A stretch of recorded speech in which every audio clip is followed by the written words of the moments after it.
The biggest concern that we must have as Kenyans is the valuation at which the government is proposing to exit 15% stake in Safaricom.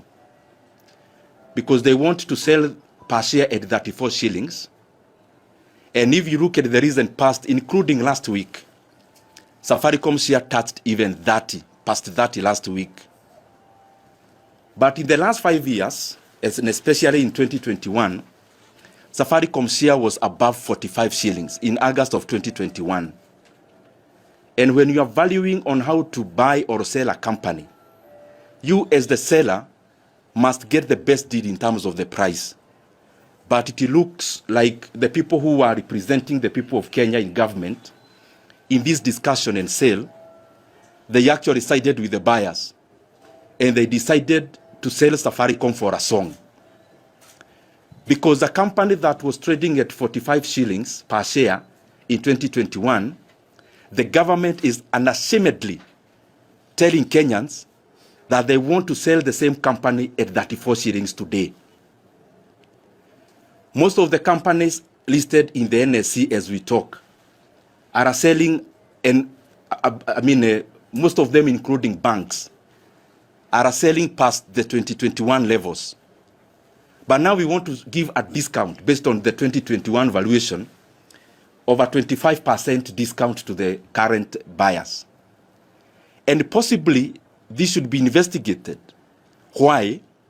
Even after so many companies have been recording even 200% increase, Safaricom share, even with the bullish market, has not matched many of the companies in terms of the rise in share price. Probably there was a deliberate suppression of the share.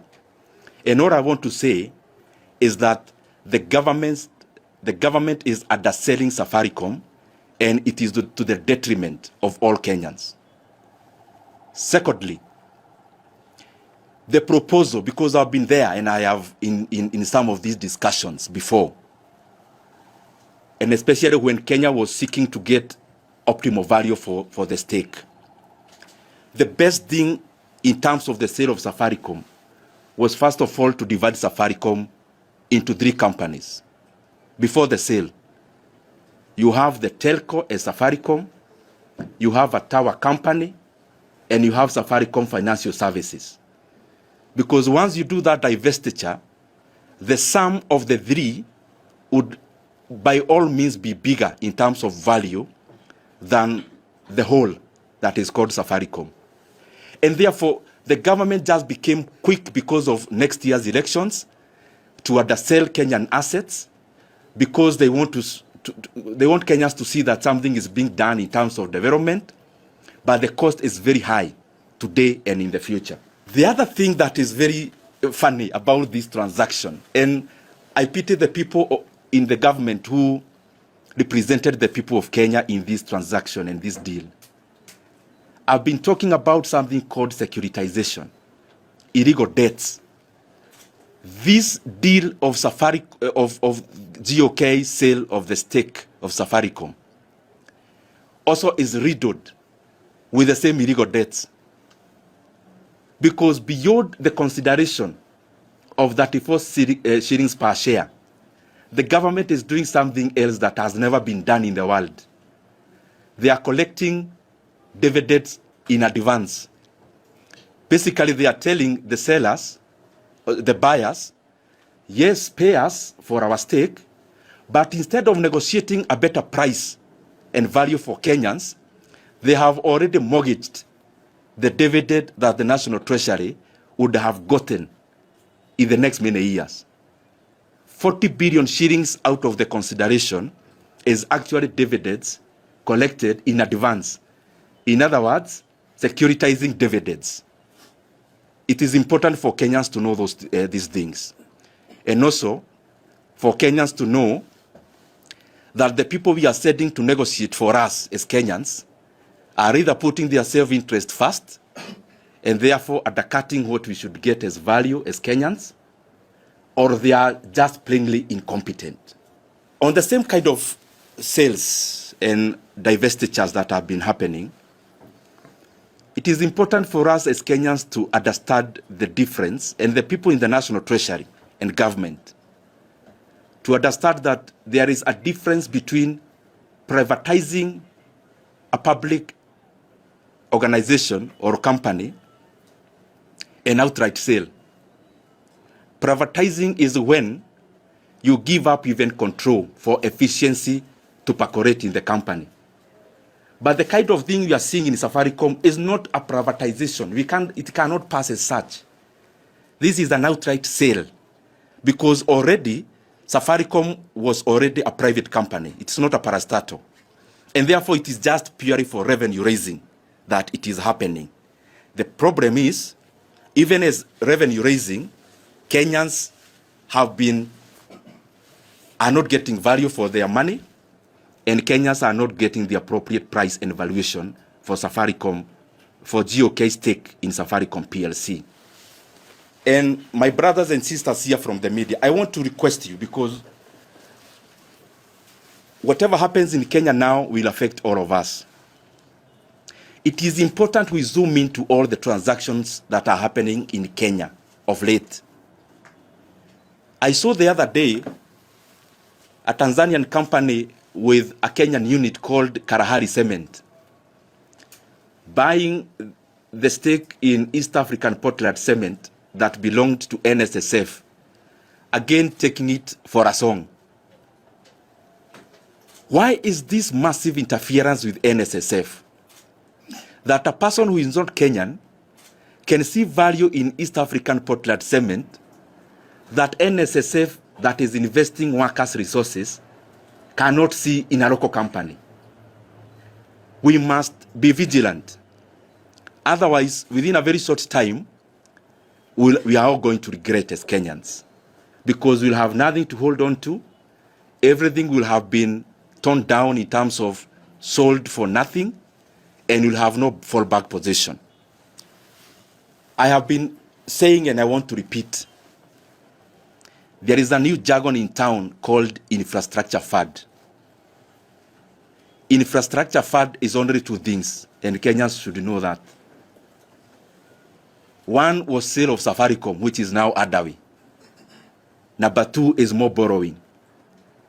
So anyone who needs to know what infrastructure fund is, just keep on watching the lips of everyone talking about it and match with the actions. It is either sale of government assets at a discount, definitely, or more borrowing. And these things are important. And I don't think there is something more important than the economy of Kenya to all of us. Look at it this way. Kenya has already taken a loan using fuel levy. The money you pay for fuel levy has already been collected in advance for the next 7 years, and they want to take another one that will take us for the next 10 years.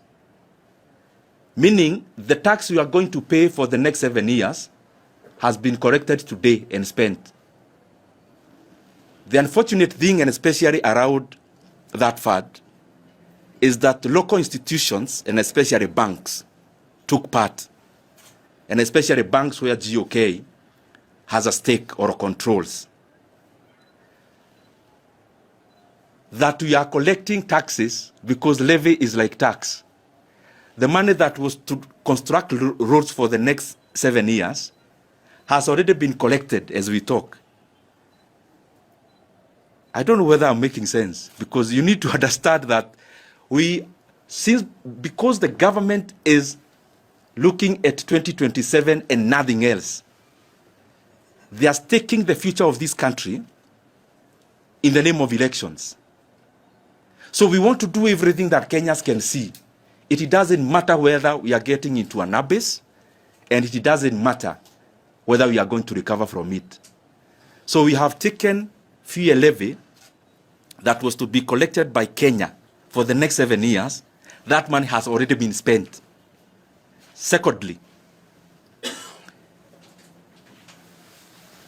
tourism fund has already been securitized or in the process of being securitized. The process has already kicked off. So when you see Bomas of Kenya coming up, that is again an illegal loan, because all these securitization business is illegal. I've been talking about Talanta Fund. And you may wonder why there is no person in government giving a rejoinder. Because if there are no facts, then you should give the facts as the National Treasury. That this year, we borrowed 44.5 billion Kenya shillings, where Kenya is going to pay an interest rate or an interest sum of 100 billion Kenya shillings in the next 15 years. Can you imagine that? Just because we want claps, now we take a loan of 44.5 billion shillings where the government is going to pay interest rate quantum of 100 billion in 15 years. So the Talanta Stadium, you see, the cost is not 44.5 billion. And I've been repeating this and I want to repeat. The real cost is over 140 billion Kenya shillings. So we need to ask ourselves as Kenyans whether these are the kind of decisions that we want made for our economy. Now, they're in the process now of securitizing your housing levy. That the housing levy Kenyans are paying, so that they remove the talk of whether it can be reduced or not. The government is again kicking off the process of securitizing. Securitizing is just a heavy word to confuse Kenyans. Of borrowing through mortgaging the housing levy. So they are collecting it in advance. Now, what this is doing to the economy, and it is deliberate, the government is running away from budget. They want to control development in another book called Infrastructure Fund. And I just want to repeat, Infrastructure Fund is only a composition of two things. Sale of government assets, including Safaricom, and more borrowing. All the other hurabalo you hear, the bottom line is that. Now, let me interest you something else as I finish. As we talk with you here, Kenya is borrowing 1.25 trillion Kenya shillings in the official book of loans. 1.25 trillion Kenya shillings per year in the official loan book.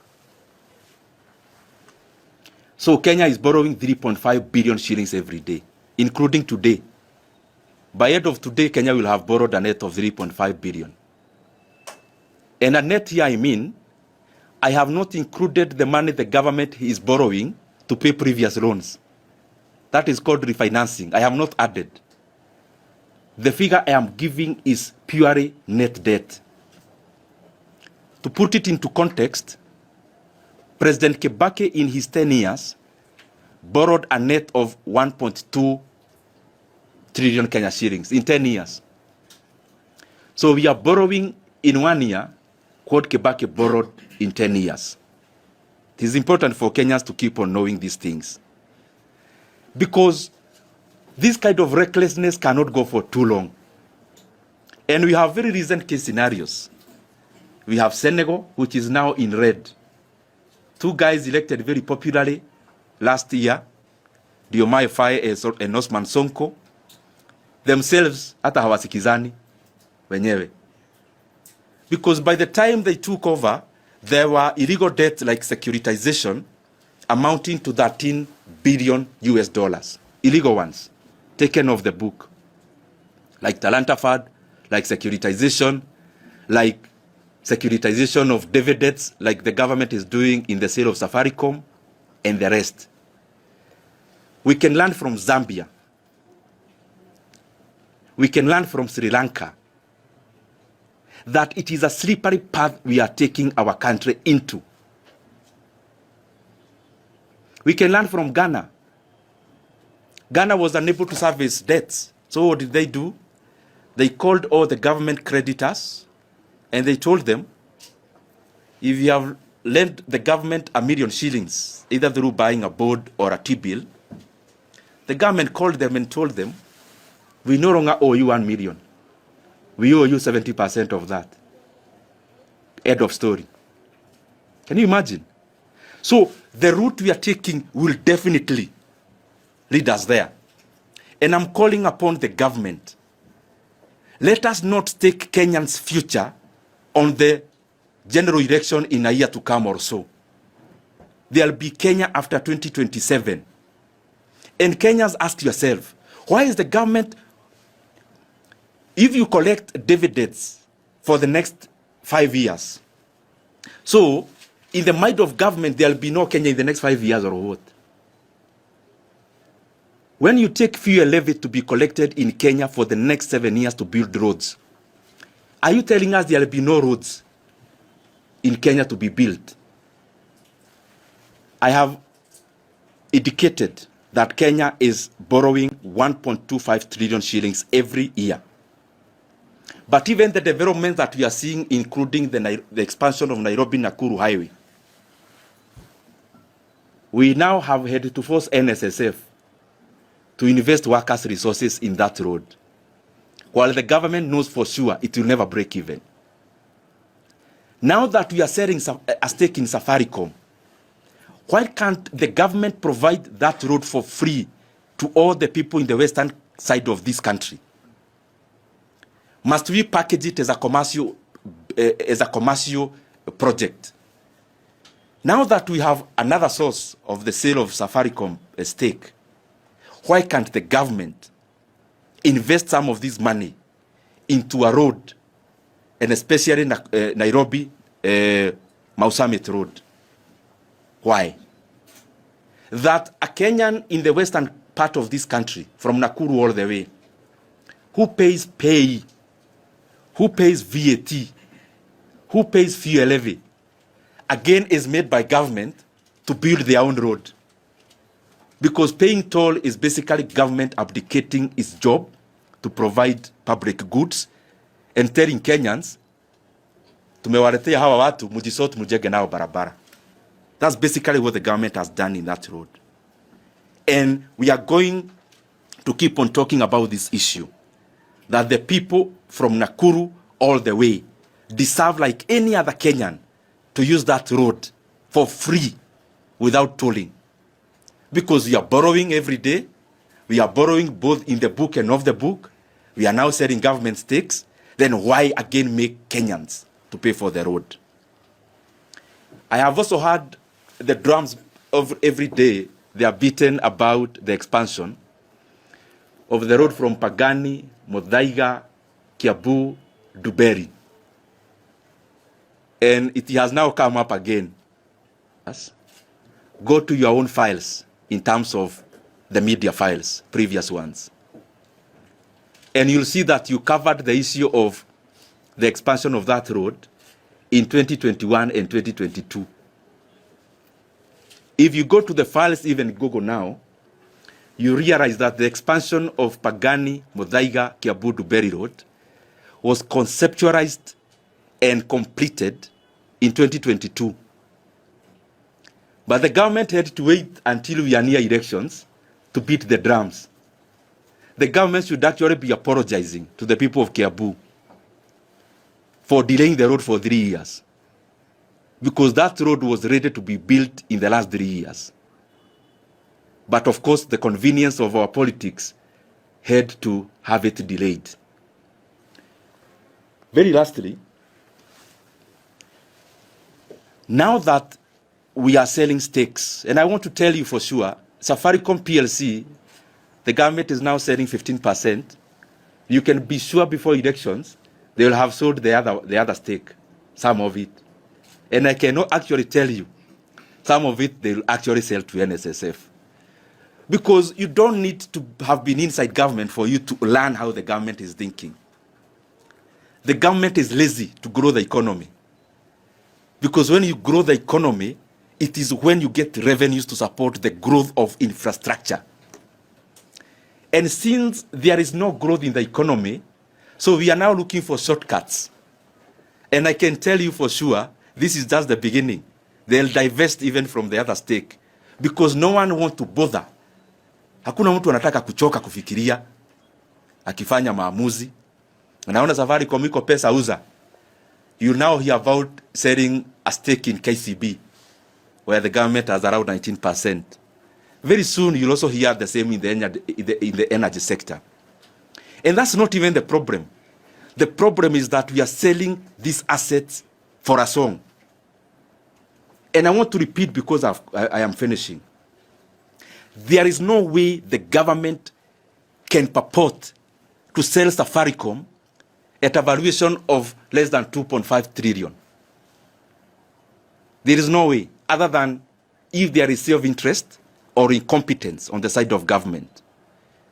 And I have enumerated again, the best way was for the government, first of all, to foster divestiture within Safaricom, create 3 entities, value them separately, and then sell them separately if you have to sell.